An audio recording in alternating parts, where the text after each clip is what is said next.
Good evening.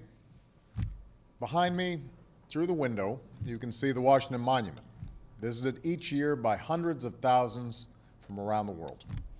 The people who travel here come to learn about our history and to be inspired by the example of our democracy, a place where citizens of different backgrounds and beliefs can still come together as one nation. Tomorrow, I'm pleased to announce that the Washington Monument, as well as the entire federal government, will be open for business. And that's because today, Americans of different beliefs came together again. In the final hours before our government would have been forced to shut down, leaders in both parties reached an agreement that will allow our small businesses to get the loans they need, our families to get the mortgages they applied for, and hundreds of thousands of Americans to show up at work and take home their paychecks on time, including our brave men and women in uniform. This agreement between Democrats and Republicans, on behalf of all Americans, is on a budget that invests in our future while making the largest annual spending cut in our history.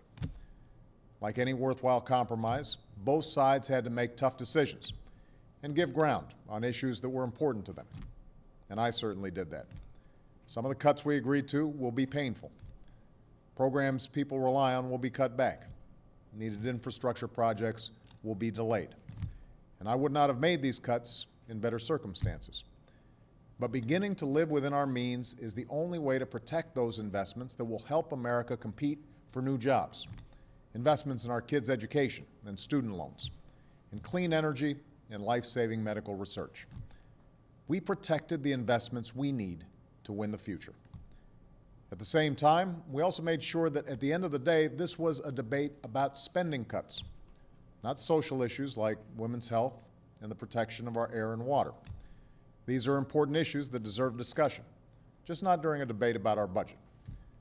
I want to thank Speaker Boehner and Senator Reid for their leadership and their dedication during this process. A few months ago, I was able to sign a tax cut for American families because both parties worked through their differences and found common ground. Now the same cooperation will make possible the biggest annual spending cut in history.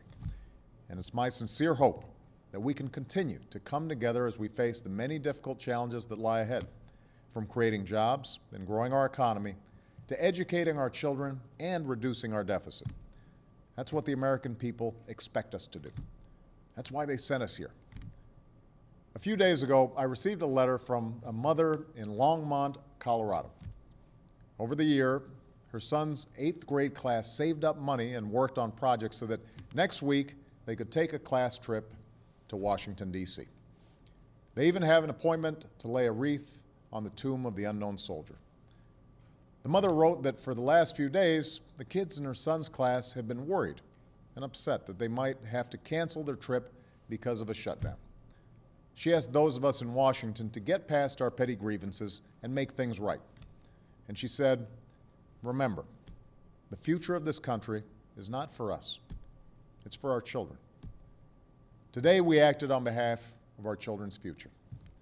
And next week, when 58th graders from Colorado arrive in our nation's capital, I hope they get a chance to look up at the Washington Monument and feel the sense of pride and possibility that defines America, a land of many that has always found a way to move forward as one. Thank you.